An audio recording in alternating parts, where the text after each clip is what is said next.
అయితే ఈ 91వ కీర్తనలో మనము తగినటువంటి కొన్ని అమూల్యమైన వాక్యాలు మనం చూడగలవారమై ఉన్నాము. అమూల్యమైన చాలా విలువైన వాక్యాలు మనం చూడగలవారమై ఉన్నాము. చాలా కీర్తనలు బైబిల్ గ్రంథంలో, ఈ కీర్తన గ్రంథంలో అనేకమైనవి దావీదు రాసిన కీర్తనలే. అయితే ఈ 91వ కీర్తన మాత్రము మోషే ద్వారా రాయబడి ఉన్నది. అనగా మోషే ఈ కీర్తన రాసినట్లుగా పైన దైవజనుడైన మోషే చేసిన ప్రార్థన అని 90వ కీర్తన, ఇంకా 91వ కీర్తన ఈ విధముగా వ్రాయబడినట్లుగా దేవుని గ్రంథంలో మనం చూస్తూ ఉన్నాము. అయితే ఈ కీర్తన ఇజ్రాయేలు ప్రజలు 40 సంవత్సరములు అరణ్య ప్రయాణములో వ్రాయబడిందని చెబుతూ ఉంటారు. అరణ్యంలో వారు ప్రయాణం చేయుచున్నప్పుడు, ఎండ వేడుములో వారు ప్రయాణం చేయుచున్నప్పుడు, ఇసుక తుఫాన్ల మధ్యన వారు ప్రయాణం చేయుచున్నప్పుడు, చాలా కష్టకాలంలో ఇబ్బందుల్లో ఉన్నప్పుడు, వారు ప్రయాణాల్లో ఉన్నప్పుడు, అటువంటి ఇబ్బందికరమైన ప్రయాణాల్లో ఉన్నప్పుడు ఈ కీర్తన వ్రాయబడింది అని చెబుతూ ఉంటారు.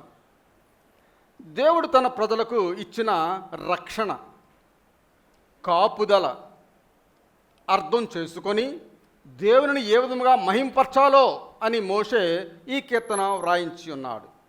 ఆమేన్. ప్రతి వచనము కూడా, ఇందులో ఉన్న ప్రతి మాట కూడా దేవుని మహింపరిచే మాట. మహిమపరుస్తూ రాసిన కీర్తన అని చెప్పవచ్చు. దేవుని మహింపరుస్తూ రాసిన కీర్తన. ప్రియులారా, దేవుని కాపుదల లేకపోయినట్లయితే మనము జీవించేవారము కాదు.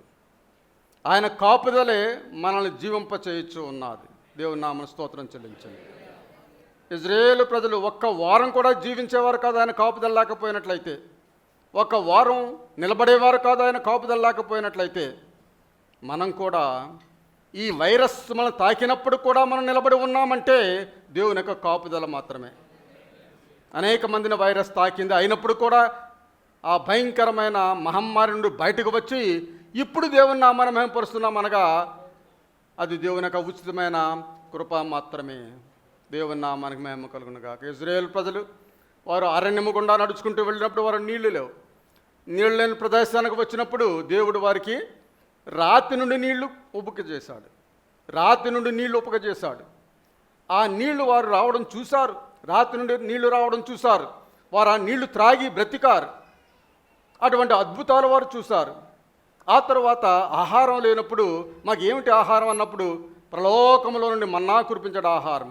మన్నా అనగా ఇది ఏమిటి, ఇది ఆశ్చర్యము అన్నట్లుగా మన్నాను దేవుడు కురిపించాడు. ఆ మన్నాతో వారు రొట్లు చేసుకొని కాల్చుకొని తినేవారు. ఆ విధముగా వారు జీవించేవారు. వారు ఐగుప్తు నుండి బయటకు వచ్చినప్పుడు చిన్నపిల్లలు, మిడిల్ ఏజ్ వారు, పెద్దవారు అందరూ కూడా బయటకు వచ్చారు కదా.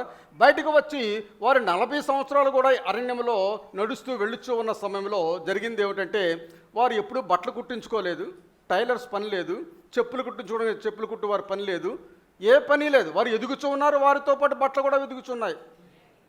ఇది ఆశ్చర్యం అండి. వారితో పాటు బట్టలు కూడా వెదుగుచుండే, వారితో పాటు వారి జోళ్ళు కూడా ఎదుగుచూ ఉండే. అది గొప్ప ఆశ్చర్యం. అదంతా వట్టిది, అది ఎరుగిన వారికి వట్టిది, దేవునికి అసాధ్యమైనది ఏమీ లేదు అని నమ్మిన వారు దేవుని స్తోత్రం చెల్లింది. అసాధ్యమైనది ఏమీ లేదు. హల్లెలూయా. వారి బట్టలు ఎప్పుడు కురుచ కాలేదు, ఇంకోళ్ళకి ఇచ్చేసిన స్థితి లేదు. వారు వేసుకున్న బట్టలు వారితో పాటు ఎదుగుతూ వచ్చాయి, వారి జోళ్ళు కూడా ఎదుగుతూ వచ్చాయి. ఆ విధంగా రావడం కూడా వారు చూశారు. అది అద్భుతమని వారికి తెలుసు. ఎన్ని అద్భుతాలు అనగా ఒకదాని తర్వాత ఒకటి అనేకమైన అద్భుతాలు. భయంకరమైన ధూళి ప్రదేశంలో, ఎండ ప్రదేశంలో తిరిగినా సరే అవి అరిగిపోలేదు, ఆ జోళ్ళు అరిగిపోలేదు. అది ఏ మెటీరియల్లో మనకు తెలియదు కానీ అది అరిగిపోలేదు, ఎదుగుతూ వచ్చినట్లుగా మనం చూస్తున్నాం. వారు ఐగుప్తు నుండి బయటకు వచ్చినప్పుడు సముద్రం విడిపోవడం చూశారు, పాయలవ్వడం వారు చూశారు. అందరూ కూడా ఆ ఎండిపోయిన నేలలో నడిచినట్లుగా మనం చూస్తూ ఉన్నాం. ఎండిన నేలను నడిచారు, ఆరిపోయిన నేలను వారు నడిచారు. వారి వల్ల శత్రువులు కూడా ఆ ఆరిన నేలలో నడుచుకుని వద్దారని చెప్పేసి వాడు వెళుచూ ఉండగా వెంటనే ఈ శత్రు సమూహములు అందులో నాశనమైపోవడం కూడా చూశారు. ఈ రోజు నువ్వు చూసిన శత్రువు మరి ఎన్నడూ నువ్వు చూడవని దేవుడు చెప్పాడు. ఆ విధముగా ఎన్నడూ కూడా వారిని చూడకుండా వారు ఆ సముద్రంలో మునిగిపోయినట్లుగా మనం చూస్తూ ఉన్నాం. అటువంటి అద్భుతాలు. ఆమేన్, హల్లెలూయా. ప్రియులారా, దేవుడు మన జీవితంలో అటువంటి అద్భుతాలు చేస్తాడా? ఖచ్చితంగా చేస్తాడు. నువ్వు కనిపెట్టాలి, ఏ అద్భుతం చేయబోతున్నాడు కనిపెట్టాలి, దేవుని గురించి కనిపెట్టాలి. కనిపెట్టినప్పుడు ఒక అద్భుతం నీ జీవితంలో జరుగుతుంది. నువ్వు ఆశ్చర్యపోయే అద్భుతం దేవుడు నీ జీవితంలో జరిగించేవాడై ఉన్నాడు. ఏమేన్? అనేక మంది అనారోగ్య స్థితిలో ఉండి, ఇంకా నేను నడవలేని స్థితిలో ఉండి, నేను చనిపోతానన్న స్థితిలో ఉండి, నాకెందుకు ఈ లైఫ్ అనే స్థితిలో ఉండి ఈ దినం ఈ మందిరానికి వచ్చి దేవుని స్తుతిస్తూ ఉన్నారు. అది అద్భుతం కాదా? అద్భుతం కాదా? హల్లెలూయా, హల్లెలూయా, హల్లెలూయా. అడవిలో మృగాల బారిన పడ్డారు, భయంకర సర్పాల బారిన పడ్డారు. అయితే ఆ సర్పాల బారిన పడిన వారిని, మృగాల బారిన పడిన వారిని దేవుడు కాచి కాపాడడం కూడా వారు చూశారు. వారికి ఏ హాని చేయలేదు. నీకు ఏ హాని జరగదని దేవుడు రాసి ఉన్నాడు. ప్రియులారా, దేవుడు వారిని తెలియని ప్రదేశానికి నడిపించాడు. వారికి తెలియదు ఎక్కడికి పడుతున్నారో, వారికి తెలియదు. అటువంటి తెలియని ప్రదేశానికి దేవుడు వారిని నడిపించాడు. నడిపించినప్పుడు జరిగింది ఏమిటంటే, రాత్రి అయిపోయింది, చీకటి, ఈ చీకటిలో ఎలా నడవగలరు అని చెప్పేసి అనుకున్నప్పుడు అగ్ని స్తంభం వచ్చేసేది, పవర్ఫుల్ లైటింగ్ వచ్చేసేది. ఆ అగ్ని ఎక్కడి నుండి వచ్చేదంటే ప్రియులారా, దేవుని యొక్క కృపా సింహాసనము నుండి ఆ అగ్ని అక్కడికి వచ్చేది. ఆ అగ్ని ఎవరనగా యేసుక్రీస్తు వారు. అగ్ని యేసుక్రీస్తు వారు. హల్లెలూయా. ఆ రాత్రి తెలియని ప్రదేశాల్లో నడుస్తూ ఉంటే యేసు ప్రభువారు వారి త్రోవకు వెలుగుగా ఉండేవాడు. రాత్రులు నడిచేవారు, పగలు నడిచేవారు. పగల భయంకరమైన ఎండ. ఆ ఎండలో కూడా వారు నడుస్తూ ఉన్నప్పుడు ఎండకు వారు వాడిపోకుండా, అలసిపోకుండా, చెమటలెక్కకుండా దేవుడు ఏం చేశాడంటే, మనం కూడా ఇప్పుడు చూడండి, ఎండ భయంకరంగా ఉన్నప్పుడు చెట్టు నీడకు వెళ్ళిపోదారనుకుంటాం, లేకపోతే మేఘం వస్తే బాగుండు అనుకుంటాం, వర్షం వస్తే బాగుండును అనుకుంటాం. ఆ విధముగా వారు కూడా ఆ భయంకరమైన ఎండలో ధూళిలో వారు నడుస్తూ ఉన్నప్పుడు దేవుడు వారికి ఏం చేశాడంటే, మేఘస్తంభం, రాత్రి అగ్నిస్తంభం, పగలు మేఘస్తంభం. ఈ అగ్నిస్తంభము మేఘస్తంభము దేవుని యొక్క కృపా సింహాసనం నుండే వచ్చేది. ప్రతిరోజు వచ్చేది. ప్రతిరోజు వచ్చేవాడు ఎవరనగా దేవుని యొక్క కుమారుని యేసుక్రీస్తు వారు వచ్చి వారిని కాచి కాపాడేవాడు. ప్రియులారా, అదేవిధముగా ఈ దినము కూడా మన కష్టంలో ఉన్నప్పుడు, ఇబ్బందులు ఉన్నప్పుడు, ఇరుకులో ఉన్నప్పుడు ఆ దేవుని కుమారుని యేసు వచ్చి మనల్ని కాచి కాపాడువాడై ఉన్నాడు. ఆయన నామము భయంకర నామము. అది భయంకరమైన నామము, అది గొప్ప నామము, శక్తివంతమైన నామము, పరిశుద్ధ నామము. ఆయన నామాన్ని బట్టి పిలిచినట్లయితే ఆయన నామం వచ్చి మనలను విడుదల చేయనిదిగా ఉంటూ ఉన్నది. దేవుని నామానికి స్తోత్రం. హల్లెలూయా. అలాగా పగలు మేఘస్తంభం వస్తుంటే, రాత్రి అగ్ని స్తంభం వస్తుంటే, వెలుగు వస్తుంటే మోషే అనుకున్నాడు దేవుని రక్షణ హస్తము నా మీద ఉన్నది. దేవుని యొక్క రక్షణ హస్తము నా మీద ఉన్నది కాబట్టి దేవుడే నడిపించుచూ ఉన్నాడు. దేవుడే ఈ లక్షల మంది జనాంగాన్ని నడిపించు ఉన్నాడని మోషే ఊహించేవాడు, తలంచేవాడు, దేవుని కృతజ్ఞతాస్తులు చెల్లించేవాడు. హృదయం అంతా కూడా కృతజ్ఞతతో నిండిపోయేది. పగలు రాగానే మేఘస్తంభం రాగానే యేసు వచ్చేసాడు, దేవుడు వచ్చేసాడు. రాత్రి అగ్నిస్తంభం రాగానే దేవుడు వచ్చేసాడని హృదయంలో ఎంతో ఉప్పొంగిపోయేవాడు మోషే. దేవుని యొక్క రక్షణ హస్తము నా మీద ఉన్నది, నన్ను విడుదలకు నాయకునిగా పెట్టాడు కాబట్టి నాకు సహాయం చేయడానికి దేవుడే ఈ అగ్ని స్తంభాన్ని, మేఘస్తంభాన్ని దేవుడే పంపించాడని మోషే ఎంతగానో తబ్బిబ్బులైపోయేవాడు, సంతోషించేవాడు. ప్రియులారా, దేవుని నామమునకు స్తోత్రం. అందుచేతనే 1వ వచనంలో మోషే రాయుచున్నాడు, మహోన్నతుని చాటున నివసించువాడే సర్వశక్తుని నీడను విశ్రమించువాడు. గట్టిగా చదవండి అందరూ.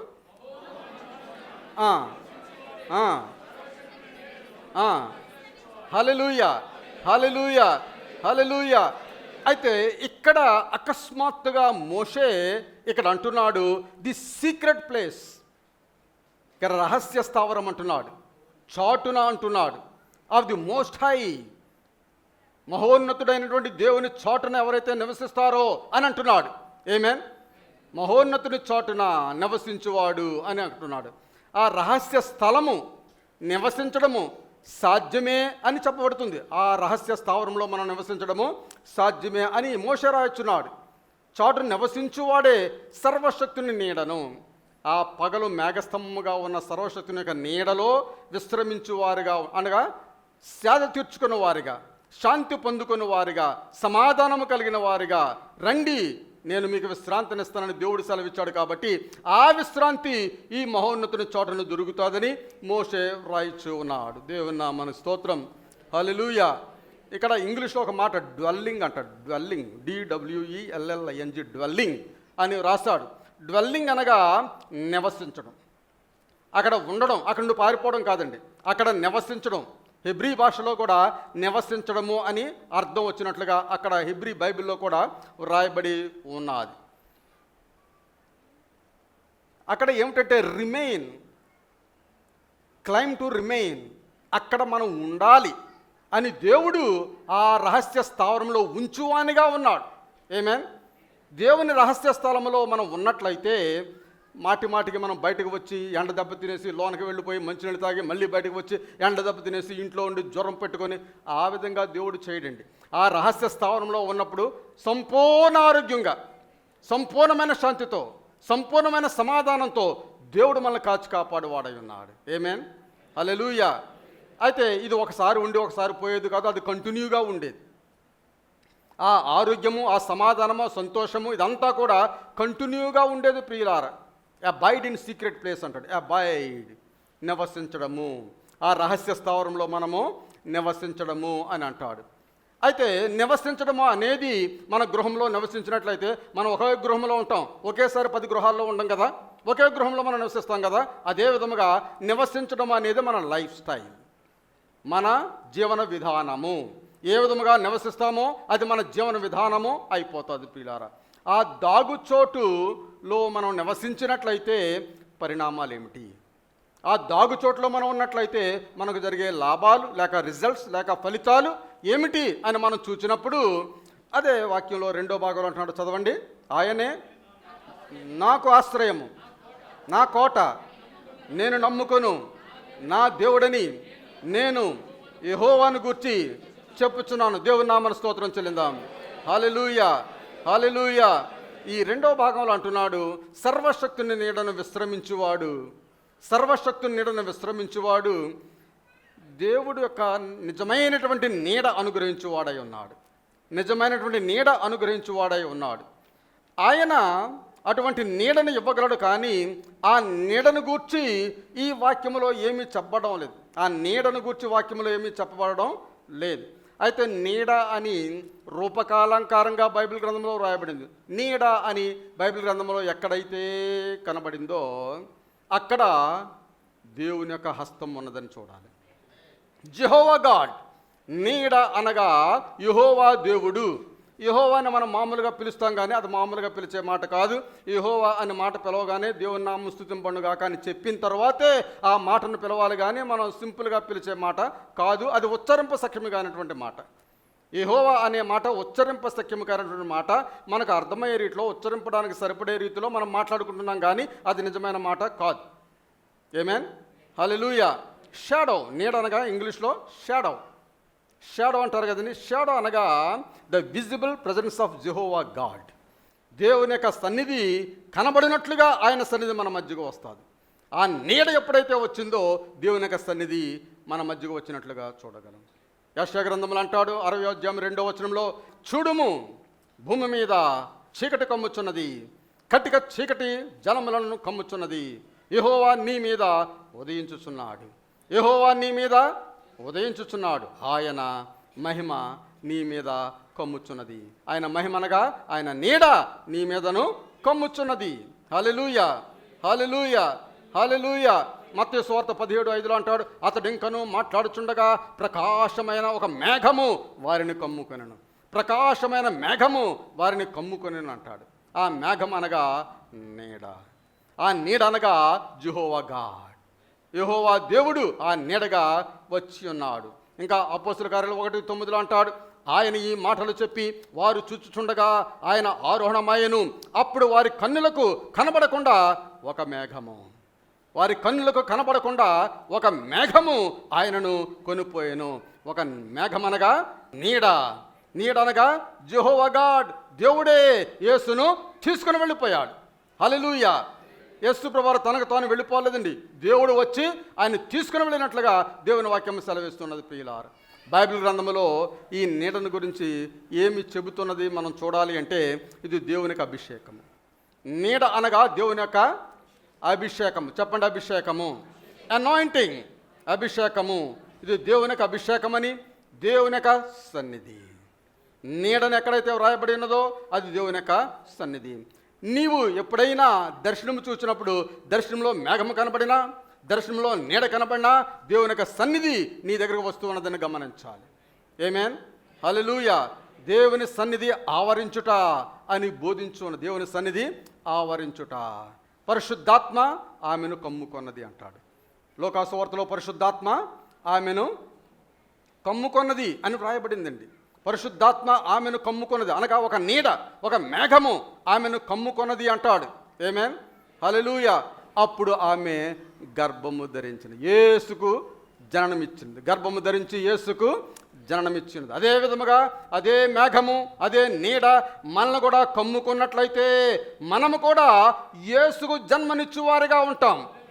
యేసుకు జన్మ అనగా యేసు యొక్క నేచర్, యేసు యొక్క స్వభావము, యేసు యొక్క క్రియలు, యేసు యొక్క కార్యాలు మన జీవితంలోకి వచ్చి యేసు వలె మనం మారిపోవారుగా ఉంటాం. ప్రియులారా, ఆ మేఘం మనల్ని కమ్ముకున్నట్లయితే, ఆ యెహోవా గాడ్ మన దగ్గర ఉన్నట్లయితే మనం యేసు వలె మారిపోవారుగా ఉంటాం. మన జీవితం మారిపోతుంది, మన మాటలు మారిపోతాయి, మన క్రియలు మారిపోతాయి, మన చూపులు మారిపోతాయి, సమస్తము కూడా మార్పు చెందిన వారిగా ఉంటాం. మన తలంపులు మారిపోతాయి, మన హృదయం మారిపోతుంది. ప్రియులారా, ఎందుచేతనంటే ఆ నీడ మనల్ని కమ్ముకున్నప్పుడు, ఆ మరియమ్మ గారి మీద నీడ కమ్ముకున్నప్పుడు ఆమెకే జరిగిందా, నా మీద కమ్ముకున్నట్లయితే నాకేం జరుగుతుంది అనుకున్నట్లయితే మనము కూడా యేసుకు జన్మనిచ్చు వారిగా ఉంటామని దేవుని వాక్యం సెలవిస్తున్నది. లోకాసువార్త 9:34 చూసినప్పుడు మాట్లాడుచుండగా మేఘము ఒకటి వచ్చి కమ్మెను. మేఘములో ప్రవేశించినప్పుడు భయపడిరి. దేవుని నామన అని స్వరము. ఓకే, ఒక శబ్దము ఆకాశము నుండి మేఘములో నుండి పుట్టెను. దేవుని నామన స్తోత్రం. ఇక్కడ క్లౌడ్, మేఘము అని ఉన్నది. ఈ మేఘములోనికి ఎవరు వెళ్ళారంటే యేసు ప్రభువారు వెళ్ళాడు, శిష్యులు వెళ్ళారు. ఆ శిష్యులు ఎవరనగా పేతురు, యాకోబు, యోహాను. ఈ శిష్యులు ఆ మేఘంలోనికి వెళ్ళారు. వారిని అందరినీ కూడా మేఘము కమ్ముకొని ఉన్నది. అప్పుడు వారు రూపాంతర పర్వతం మీదకి వెళ్ళినట్లుగా మనం చూస్తున్నాం. ఆ పర్వతం మీదకి వెళ్ళినప్పుడు వారు మార్పు చెందారు. పర్వతం మీదకి వెళ్ళినప్పుడు వారు మార్పు చెందారు అనగా రూపాంతరము చెందినట్లుగా దేవుని వాక్యం సెలవిస్తూ ఉన్నది. ప్రియులారా, ఈ రెండు విషయాల్లో నీడ లేక మేఘమును దేవుని సన్నిధి మానవుని దగ్గరికి వచ్చినట్లుగా, శరీరంతో కూడినది లేక కాంటాక్ట్, మానవునితో కాంటాక్ట్ చేసినట్లుగా మనం చూస్తున్నాం. అనగా గాడ్ అండ్ మ్యాన్. ఆ మేఘం అనగా దేవుడు, ఇక్కడ ఉన్న మనుషులు శరీరులు. ఈ శరీరులతో దేవునికి మేఘము కలిసినప్పుడు దేవుడు కలిసినట్లుగా మనం చూస్తున్నాం. దేవుడు మానవుడు కలిసినట్లుగా మనం చూస్తున్నాం. ప్రియులారా, దేవుని నామన స్తోత్రం. అదేవిధముగా యేసు ప్రభువారు తాను అప్పగింపబడే రాత్రి ఒక రొట్టెను పట్టుకొని ఆయన విరిచి వారికి ఇచ్చినప్పుడు, ద్రాక్షారసం పాత్రను ఎట్టుకొని ప్రార్థన చేసి వారికి ఇచ్చినప్పుడు మనం చూసేది ఏమిటంటే ఆ టేబుల్ మీద 12 మంది ఉంటున్నట్లయితే ఆ 12 మంది యేసు ప్రభువారు ఒక్కరు ఉన్నారు. యేసు ప్రభువారు దేవునిగా ఉండి ఆ 12 మంది మనుషులు కూడా మానవులుగా ఉండి దేవుడు మానవులతో కలిసి సాంగత్యము చేసిన సంఘటన అది. ఆమేన్, హల్లెలూయా. అందుచేతనే మనము ప్రతి వారము కూడా ఈ కార్యంలో పాల్గొనడం ద్వారా దేవుని సన్నిధి మనం అనుభవించేవారుగా ఉంటాం. దేవుని సన్నిధి మనం అనుభవించేవారుగా ఉంటాం. ప్రియులారా, దేవుని నామన స్తోత్రం. హల్లెలూయా, హల్లెలూయా. ప్రతి విశ్వాసి కూడా దేవుని సన్నిధిని అనుభవించేవారుగా ఉండాలి. దేవుని సన్నిధిని అనుభవించేవారుగా ప్రతి విశ్వాసి కూడా. అయితే ఇక్కడ మేఘము, ఈ మేఘంలో ప్రవేశించినప్పుడు వారు మార్పు చెందినట్లుగా మనం చూస్తున్నాం. మనం ఎప్పుడైతే ఆ మహోన్నతుని చాటున నివసిస్తామో అప్పుడు నీవు ఆయన శక్తి, ఆయన సన్నిధి మరియు ఆయన అభిషేకము పొందుకునే అవకాశం మనం కలిగిన వారుగా ఉంటాం. ఇది ఏమి సులువుగా రాదండి, సులువుగా వచ్చేసేది కాదు, ఒక ప్రక్రియ కాదు, ఒక ఎక్స్పెరిమెంట్ కాదు. దేవుని సన్నిధిలో ఉన్నప్పుడు నువ్వు పరిశుద్ధముగా జీవించినప్పుడు మాత్రమే ఈ కార్యంలో మనం పాల్గొనేవారుగా ఉంటాం. అప్పుడప్పుడు జరిగే విషయం కాదండి ఇది. అప్పుడప్పుడు నాకు అప్పుడు అలా జరిగిందండి, ఇప్పుడు ఇలా జరిగిందండి అని చాలామంది అనుకుంటారు. కానీ అది కంటిన్యూగా జరిగే విషయం, మన జీవితంలో కంటిన్యూగా జరిగే విషయం. అక్కడ నివసించడము, మహోన్నతుని చోట నివసించడము అనేది we will be dwelling there forever. మన జీవితంలో ఎంత కాలము కూడా చనిపోయేటంత వరకు కూడా ఆ ప్రదేశంలో నివసించేవారుగా ఉండవచ్చు. ఆమేన్. అయితే మీరందరూ కూడా అడగవచ్చు, ఆ విధంగా నివసించే వారి జీవితం ఏ విధంగా ఉంటుంది పాస్టర్ గారు? నివసించే వారి జీవితం ఏ విధముగా ఉంటుంది, వారు ఏ మైండ్తో ప్రతిదినము చూస్తూ ఉంటారు, వారు ఏ మైండ్ కలిగి ఉంటారు అని మనకు ఒక అనుమానం రావచ్చు. అందుచేతనే 2వ వచనం అంటాడు, ఆయనే నాకు ఆశ్రయము. వారు అంటారు ఆయనే నాకు ఆశ్రయం అంటారు.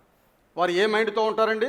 దేవుడే నా ఆశ్రయం అంటారు, ఆయనే నా కోట అంటాడు, ఆయనే నాకు సహాయం అంటారు. వారి మైండ్ దేవుని మీద పోతుంది కంప్లీట్గా.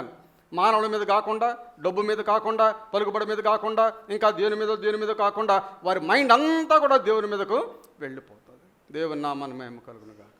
ఆయనే నాకు ఆశ్రయము, నా కోట, నేను నమ్ముకున్న నా దేవుడని నేను యెహోవాను గూర్చి చెప్పుచున్నానంటాడు. ప్రియులారా, ఈ సీక్రెట్ ప్లేస్లో ఉన్నవారు ఎవరికి వారు ఏ సహాయం చేసుకోలేరు. కానీ దేవుడే వారికి రక్షణగా ఉండి, దేవుడే వారికి కాపుదలనిచ్చి వారిని సంరక్షించువాడే ఉంటాడు.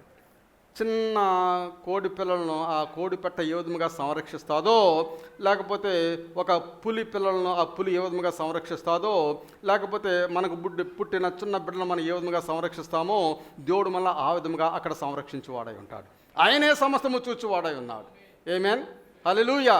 పాలు పట్టించేవాడు ఆయనే, అన్ని కూడా చేయవాడు ఆయనే. దేవుని నామమున స్తోత్రం. We can't help our selves. మనకు మనం సహాయం చేసుకోలేని స్థితిలో మనం ఉంటాం. ఎందుకంటే చిన్న పిల్లల స్థితిని కలిగిన వారుగా ఉంటాం. మనకేమీ సహాయం చేసుకోలేము, మనకు మనం ఏమీ సహాయం చేసుకోలేము. కాబట్టి దేవుడే మనకు సహాయం చేయవాడై ఉన్నాడు. దేవుని మీద ఆధారపడి ఉంటాం ప్రియులారా. ఆమేన్. ప్రతి విశ్వాసి ఈ ధృవీకరణ ఆ విధముగా వారికి వారు ధృవీకరణ చేసుకోవాలి. దేవుడే నాకు చేయవాడు అన్నాడు. కొంతమంది అనుకుంటారు దేవుడు నాకు ఆశ్రయం అని చెప్పే బదులు దేవుడే ఈ బాధలు నాకు పెట్టాడని అనుకుంటారు. దేవుడే నాకు ఆశ్రయం అని చెప్పే బదులు ఈ బాధలు దేవుడే నాకు పెట్టాడు అని చాలామంది అనుకుంటారు. చాలామంది క్రైస్తవులు దేవుడే వారికి రోగం కలిగించాడని నమ్ముతూ ఉంటారు. దేవుడు ఎప్పుడూ మనకు రోగం కల్పించేవాడు కాదండి. ఒక పాఠం నేర్పించాలని ఆయన మనల్ని అగ్నిలో నడవమని చెప్పేవాడు కాడు. ఏదో ఉపద్రవం మన మీదకి రప్పించి మనం కరెక్ట్ చేయాలని చూసేవాడు కాదు. దేవుడు ఆ విధముగా చేసే దేవుడు కాదు. అటువంటి దేవుడైతే మనం అటువంటి దేవుడి దగ్గర వెళ్ళవలసిన పని లేదు. దగ్గర వస్తే రా నా కుమారుడా, రా నా కుమార్తె రా అని స్వీకరించేవాడు, దగ్గర చేర్చుకునేవాడు మన దేవుడు. నా ఎద్దుకు వచ్చువని నేను ఎంత మాత్రం కూడా త్రోసివేనంటున్నాడు. నా ఎద్దుకు వచ్చువని నేను ఎంత మాత్రం కూడా త్రోసివేనని సెలవిస్తున్నాడు ప్రియులారా. దేవుని నామమున స్తోత్రం. హల్లెలూయా. ఉపద్రవం రప్పించేవాడు కాదు, కానీ ఉపద్రవం నుండి తప్పించేవాడు మన దేవుడు. ఉపద్రవం నుండి తప్పించువాడు. ఆమేన్, హల్లెలూయా. రక్షించువాడు, రక్షణ లేని వారికి రక్షణ కల్పించువాడు. ఈ ఉపద్రవం ఆయన ద్వారా వచ్చిందని ఎవరైతే అనుకుంటారో వారికి చూపించి నా ద్వారా కాదు నేను మిమ్మల్ని రక్షించువాడని దేవుడు సెలవిచ్చువాడై ఉన్నాడు ప్రియులారా. దేవుని నామమున స్తోత్రం. అటువంటి వారు ఈ దాగుచోటికి క్రొత్త వారై ఉంటారు. దాగుచోటుకు వచ్చి వారు క్రొత్తగా వచ్చిన వారుగా ఉంటారు. దాని గురించి వారికి తెలియదండి. ఈ రహస్య స్థావరం గురించి తెలియదు. శిలువ నీడ అంటే వారికి తెలియదు. విచారణకరమైన విషయం ఏమిటంటే దాగుచోటు ఉందని వారికి తెలియదు. ఏమిటంటే భయంకరమైన ఉపద్రవాల్లో మనము ఆ రహస్య స్థావరం ఉన్నది. యేసు శిలువ వెనకాల మనకు స్థలం ఉన్నది. ఆ శిలువ నీడను మనం ఉండగలం అనే విషయము వారికి తెలియదు. దేవుని నామమున స్తోత్రం. అయితే ఆ స్థలం ఏమిటంటే ఏ ప్లేస్ ఆఫ్ డెలివరెన్స్, విడుదలనిచ్చే స్థలం అది.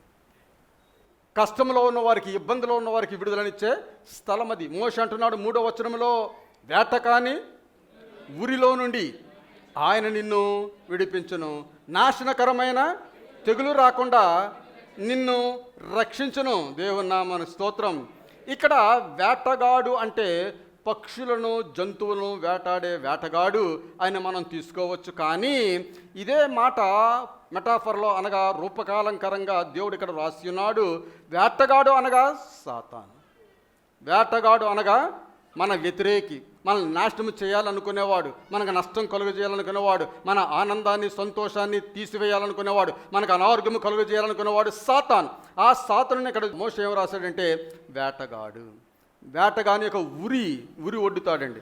కొంతమంది బోయేవాళ్ళు పక్షులను పట్టుకోవడానికి ఉరి ఒడ్డుతూ ఉంటారు. ఆ పక్షులు తెలియక అలా వెళ్ళిపోతున్నప్పుడు టక్కన పట్టేస్తుంది, క్లచ్ అయిపోద్ది, పట్టబడుతుంది ఆ పక్షి. ఆ విధమైన ఉరి ఒడ్డువారు ఉంటారు. కాబట్టి మన ఆత్మలకు శత్రువైన సాతాను నుండి ఆయన మనం విడుదల చేయవాడై ఉన్నాడు. ఈ బైబిల్ ఫ్రీక్వెంట్గా ఏం చెప్తుందంటే ప్రీడేటర్ అంటుంది. ఈ ఊరి వడ్డేవాడిని ప్రీడేటర్ అనగా నాశనం చేయవాడు, నాశనాకారుడు. ఏ విధంగా నాశనం చేస్తాడో, మంచిగా ఉన్నవాడిని ఏ విధంగా నాశనం చేస్తాడో, ఆరోగ్యంగా ఉన్నవాడిని అనారోగ్యంతో ఎలా ముంచేస్తాడో, శాంతిగా ఉన్నవాడిని అశాంతితో ఎలా ముంచేస్తాడో, ఇదంతా కూడా ఉంటాడు. నాశనం చేస్తాడు. మన ఆనందాన్ని, మన సర్వ సంపదను కొల్లగొట్టువాడు. ఒక అనారోగ్యం వచ్చిందనుకోండి, అనారోగ్యాన్ని బట్టి తనకున్న ఆస్తి అంతా కూడా కరిగిపెట్టేసి ఇంకా చివరకు ఏమీ లేనివానిగా చేసేవానిగా ఉంటాడు. బైబిల్ గ్రంథం మనం చూస్తాం, తన ఆస్తి అంతా కూడా అయిపోయింది, అయినప్పటికీ ఆమె తగ్గలేదు. యేసు ప్రభు వస్త్రభుజంగా ముట్టుకుంటే ఆమెకు స్వస్థత పొందినట్లుగా మనం చూస్తున్నాం. దేవుని నామన స్తోత్రం. అనారోగ్యం వచ్చినట్లయితే మొత్తం అంతా అయిపోతుంది ప్రియులారా. అయితే దేవుని దగ్గర వచ్చినట్లయితే ఏమీ అయిపోదు. దేవుడే మన స్వస్థపరచువాడై ఉన్నాడు. అందుచేతనే అంటున్నాడు పేతురు పత్రికలో, వాడు గర్జించు సింహాలే తిరుగుతున్నాడు అంటున్నాడు. 1 పేతురు 5:8 వాడు గర్జించు సింహాలే తిరుగుతున్నాడు అంటాడు. చదవండి ఒకసారి. 1 పేతురు 5:8. విసిగిపోయిన విశ్వాసులను చావు దెబ్బ కొట్టాలని సాతాను ట్రాప్ చేయాలని ప్రయత్నం చేస్తూ ఉన్నది. నిబ్బరమైన బుద్ధి గలవారై మెలకువగా ఉండుడి.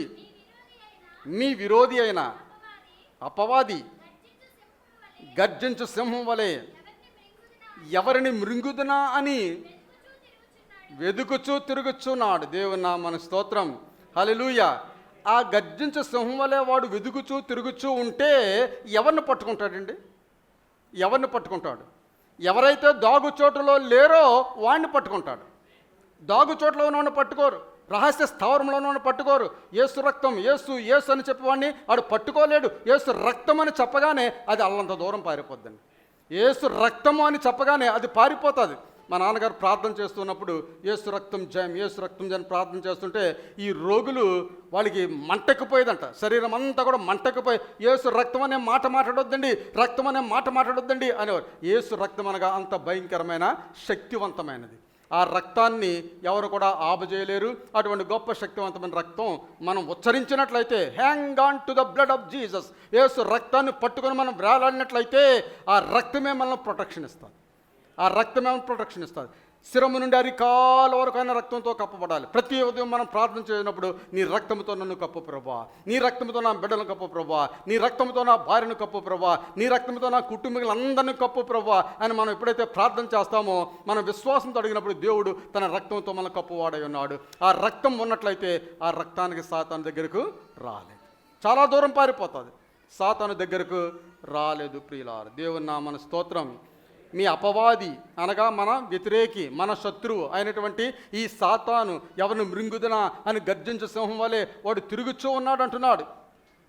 విసిగిపోయిన విశ్వాసులు ఉంటారు కదండి చాలామంది. ఏదో భక్తి భక్తి భక్తి అంటారు, ఏదో పాటలు అంటారు, ఏదో అంటారు అని చెప్పేసి వస్తుంటారు, చర్చికి వస్తుంటారు, కానీ వాళ్ళు ఏమీ నమ్మరు. కొంతమంది బోధలు చేస్తూ ఉంటారు, కానీ బోధలు నమ్మరు. నమ్మడు. చేసేవాడే నమ్మడు బోధలు. చేసేవాడే బోధలు నమ్మడండి. బోధలు బాగా చేస్తారు, కానీ ఆ బోధల వల్ల వాడికి ఉపయోగం లేదు, విన్నవారికి ఉపయోగం లేదు. ఆ విధంగా ఉంటుంది.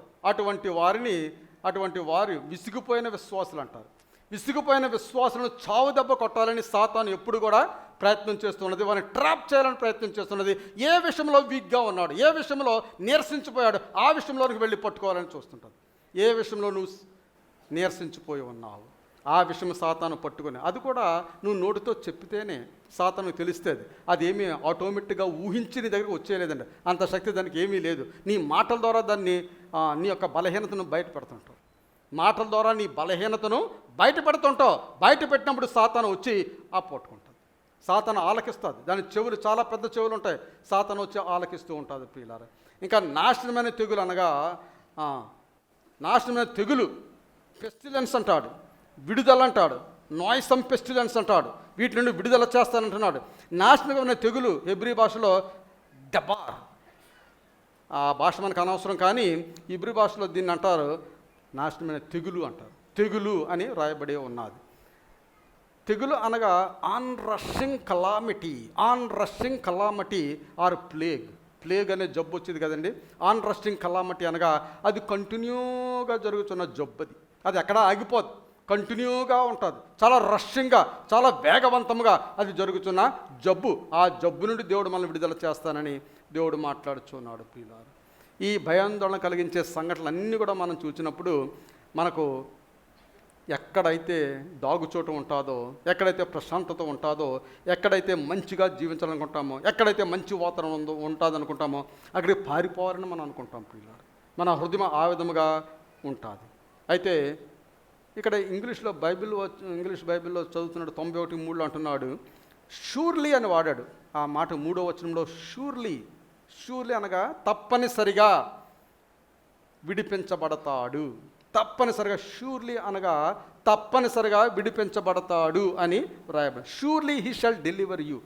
ఇంగ్లీష్లో surely he shall deliver you. కొన్ని మాటలు తెలుగులో వచ్చినప్పటికీ పలచబడతాయి, కానీ ఇంగ్లీష్లో చాలా పవర్ఫుల్గా ఉంటాయి. షూర్లీ అనగా తప్పనిసరిగా విడిపించబడతాడు, తప్పనిసరిగా వేటగాని ఉరిలో నుండి ఆయన నిన్ను విడిపించును, తప్పనిసరిగా అనే మాట అక్కడ పెట్టుకోవచ్చు, పర్వాలేదు. ఏమేన్? దేవుని నీడలో విశ్రమించు విశ్వాసికి ఎంత కాపుదల ఉంటుందంటారండి? చాలా కాపుదల ఉంటుంది. అందుకే 4వ వచనం అంటున్నాడు, ఆయన తన రెక్కలతో నిన్ను కప్పును, ఆయన రెక్కల క్రింద నీకు ఆశ్రయం కలుగును, ఆయన సత్యము కేడెమును దాలునై ఉన్నది అంటున్నాడు. దేవుని నామమునకు స్తోత్రం. ఆయన రెక్కలతో నిన్ను కప్పును, ఆయన రెక్కల క్రింద నీకు ఆశ్రయం కలుగును, ఆయన సత్యము కేడెము దాలునై ఉన్నది. ప్రియులారా, ఇక్కడ ఈ వాక్యంలో దేవునికి రెక్కలు ఉన్నాయంటారా? లిటరల్గా, అక్షరార్థంగా రెక్కలు ఉన్నాయి అని మీరు అనుకుంటారా? ఇక్కడ కూడా ఒక రూపకాలంకారాన్ని మెటాఫర్ వాడాడు. మోషే కూడా ఆ పద్యం రాసేటప్పుడు, ఈ పాట రాసేటప్పుడు ఆ పాటలో రాగాలతోనూ మెటాఫర్లతోనూ, ఫర్ ఎగ్జాంపుల్ మేఘంతో పోలుస్తూ ఉంటారు, నక్షత్రాలతో పోలుస్తూ ఉంటారు, ఆకాశంతో పోలుస్తూ ఉంటారు, భూమితో పోలుస్తూ ఉంటారు, పచ్చని చేలతో పోలుస్తుంటారు. ఆ విధంగానే ఇక్కడ మోషే దేవునికి రెక్కలు ఉన్నట్లుగా పోల్చి చెబుతూ ఉన్నాడు. ప్రియులారా, దేవుని నామమునకు స్తోత్రం. విశ్వాసికి దేవుడు ఎంత భద్రత ఇస్తూ ఉన్నాడో అనేది రాస్తూ, విశ్వాసికి దేవుడు ఎంత భద్రత ఇస్తున్నాడు. ఎంత భద్రత అండి? రెక్కలతో నిన్ను కప్పును, రెక్కల క్రింద నీకు ఆశ్రయం కలుగును, ఆయన సత్యము కేడెమును డాలునై ఉన్నది అంటున్నాడు. భౌతికంగా ఏదైనా తుఫాను వచ్చినట్లయితే ఈగల్ అనగా పక్షిరాజు, ఈగల్ అనగా పక్షిరాజు, పెద్ద గ్రద్ద అన్నమాట అండి. ఆ పెద్ద గ్రద్దను ఆ పిల్లలను దగ్గరికి తీసుకొని దాన్ని ఇంగ్లీష్లో ఏమంటారంటే ద బ్లాంకెట్ హిమ్, వారిని అందరినీ కప్పివేస్తారు. పిల్లలు ఉన్నట్లే తెలియదు. ఆ లోన గ్రద్ద లోపల ఉన్నట్లయితే వారు వెచ్చగా, ఏ గాలికి కూడా, ఏ వడగాలికి కూడా వారు ఏమీ తెలియదు, వారు వెచ్చగా ఉండువారుగా ఉంటారు. షూర్లీ అండర్ హిజ్ వింగ్స్, ఆయన రెక్కల క్రింద మనము తప్పనిసరిగా ఉండువారమే ఉంటాము. దేవుడు మనల్ని ఆ విధముగా కాచి కాపాడువాడై ఉంటాడు. ఆమేన్. హల్లెలూయా, హల్లెలూయా. అయితే నేను ఎంత భక్తి చేస్తున్నాను, నాకు ఆ ప్రొటెక్షన్ లేదేంటండి పాస్టర్ గారు అని అడిగినట్లయితే, ఆ ప్రొటెక్షన్ లేకుండా చేసుకున్నది నీవే. దేవుడు ఏం చేసుకోడు, మన కంపల్సరిగా ప్రొటెక్టివ్గా చేయాలని దేవుడు కోరుచున్నాడు. మన తలంపులను బట్టి, మన ఊహలను బట్టి, మన భోగేచ్చులను బట్టి. భోగేచ్చులు అన్నాడు. భోగేచ్చులు అనగా మనం గొప్పలు చూపించుకోవడానికి చాలా పనులు చేస్తుంటాం కదండి. ఆ గొప్పలను బట్టి దేవుడు అంటున్నాడు, నీవు నా ఆశ్రయానికి రాలేకపోతున్నావు అంటున్నాడు. భోగేచ్చులు అంటున్నాడు. మీకు భోగేచ్చులు ఉన్నాయి కాబట్టి మీరు దేన్ని అడిగినా సరే నేను మీకు ఇవ్వడం లేదంటాడు, ఏది అడిగినా సరే నేను మీకు ఇవ్వడం లేదంటారు. కాబట్టి ప్రియులారా, మనం ఆ విధంగా కాకుండా చిన్న పక్షి పిల్లలు ఏ విధముగా ఎంత ఆదరణ వారు పొందుతున్నారో ఆ విధంగా మనం చిన్న పిల్లల వల్లే దేవుని దగ్గర వెళ్ళాలి. ఒకసారి అబ్రహాము వచ్చినప్పుడు బలి అర్పించాడు. బలి అర్పించినప్పుడు చిన్నపిల్లలు తీసుకొని బలి అర్పించినట్లుగా మనం చూస్తుంటాం. ఆ బలి కాలిపోయినట్లుగా దేవుడు పరలోకంలో అగ్నిని రప్పించి కాలిపోయినట్లుగా చేశాడు. కాలిపోయినట్లుగా చేసినప్పుడు అబ్రహాం ఆ చిన్నపిల్లలను ఎందుకు అర్పించాడని నేను ఆలోచించినప్పుడు, ఆ చిన్నపిల్లలు ఎందుకు అర్పించడంగా, చిన్నపిల్లలు తల్లి మీద ఆధారపడి ఉండే పిల్లలు, తనకు తాను ఏమీ చేసుకోలేనటువంటి పిల్లలు. అదే విధముగా మనము కూడా మనం ఏమీ చేసుకోలేని వారుగా ఉన్నాము. దేవుడే సమస్తం మనకు చేయాలి. ఇందా చెప్పాను కదండి, పాలు పట్టించేవాడు, డైపర్స్ మార్చేవాడు కూడా ఆయనే. అంత చిన్న పిల్లలుగా మనము ఉంటాం. ప్రియులారా, దేవుని నామమునకు స్తోత్రం. హల్లెలూయా. చాలామందికి ఆ విషయము తెలియక వారు మోసపోవారుగా ఉంటారు. అందుచేతనే మన దేవుడు అంటే ఎల్ షడ్డాయ్. మన దేవుడి పేరేంటండి? ఎల్ షడ్డాయ్. హల్లెలూయా. సర్వశక్తిమంతుడు. ఆమేన్. సర్వశక్తిమంతుడు. ఇంకా షడ అనగా పోషించువాడు, పాలిచ్చువాడు కూడా. పాలిచ్చువాడు, పోషించువాడు ఆయనే. ఆమేన్. హల్లెలూయా. ఇంగ్లీష్లో హెబ్రీ భాషలో ఉన్నది, our God has a big breast. పెద్ద పెద్ద స్తరములు కలిగి పాలిచ్చువానుగా ఉన్నాడని హెబ్రీ భాషలో రాయబడి ఉన్నది. అనగా పాలుకి ఏ మాత్రం కూడా కొదువు లేకుండా ఉంటాయి. ఎంతమంది వచ్చినా పాలు ఇవ్వడానికి దేవుడు సిద్ధముగా ఉన్నాడు. ఎంతమంది వచ్చినా పాలిచ్చి పోషించడానికి దేవుడు సిద్ధముగా ఉన్నాడు. ప్రియులారు, దేవుని నామమున స్తోత్రం. ఎందుచేతనంటే మనం ఈ లోకంలో చెప్పబడుతుంటాం, తల్లి పాలే క్షేమకరమైన పాలు అని చెప్తాం కదా. అలాగనే దేవుడే పాలిచ్చి ఆయన మనం పోషించేవాడు, మనం పెంచేవాడై ఉన్నాడు. దేవుని నామమున స్తోత్రం. హల్లెలూయా, హల్లెలూయా. ఆ విధముగా పరిశుద్ధాత్మ మనల్ని పట్టుకొని కాపాడుతుంది. పరిశుద్ధాత్మ మనం పట్టుకుంటుంది, మనకు కాపాడుతుంది. ఆ విధముగా పరిశుద్ధాత్మ మనకు చేస్తుంది. ఎప్పుడైతే నువ్వు జీవితం అనే తుఫాను స్టార్మ్ ఆఫ్ లైఫ్ బ్లో, నీ జీవితంలో ఒక తుఫాను వీస్తుంది అని నువ్వు అనుకున్నట్లయితే, అనేక మందికి ఆ విధమైన సంఘటనలు అనేక సమయాల్లో జరిగింది. ఇక్కడ ఉన్న ప్రతి ఒక్కరికి కూడా అటువంటి సంఘటనలు జరిగింది. నాకు ఆ సంఘటన ఇప్పుడు జరగలేదు అన్నవారు లేరు. నా జీవితంలో జరిగింది, మీ జీవితంలో జరిగింది, అందరి జీవితాల్లో కూడా ఇటువంటి భయంకరమైన తుఫాను మీ జీవితంలో వీచినట్లుగా మనం చూడగలం ప్రియులారా. అయితే దేవుడు తన ప్రజలను ఆయన రెక్కలతో కప్పువాడై ఉన్నాడు. ఎటువంటి తుఫాను వచ్చినా ఆయన రెక్కలతో మన కప్పువాడై ఉన్నాడు ప్రియులారా. దేవుని నామమున స్తోత్రం. ఎందుచేతనంటే that is his heart's desire. దేవుని యొక్క హృదయ వాంఛ ఏమిటంటే నా బిడ్డలను కాపాడాలి, నా బిడ్డలను పోషించాలి, నా బిడ్డలను పాలించాలి అని కాపాడాలని దేవుడు మనకు ఆయన వాంఛ, హృదయ వాంఛ కలిగిన వానిగా ఉన్నాడు ప్రియులారు. దేవుని నామమున స్తోత్రం. కాబట్టి మనము ఆయన రెక్కలను నమ్ముకోవాలి, ఆయన రెక్కలను మనం నమ్ముకోవాలి అని దేవుని వాక్యము సెలవిస్తూ ఉన్నది. కాబట్టి పరలోక సంబంధమైన కాపుదల ఎక్కడ దొరుకుతుందంటే ఆ రహస్య స్థావరంలోనే పరలోక సంబంధమైన కాపుదల మనకు దొరుకుతుంది. వచ్చే వారం ప్రొటెక్షన్ ఫ్రమ్ వైలెన్స్, అనగా హింస నుండి ఆయన మన కాపాడువాడుగా ఉంటాడు. ఆ విషయం వచ్చేవారు మనం మాట్లాడుకుందారు. దేవుడి మాటలు దీవించును గాక.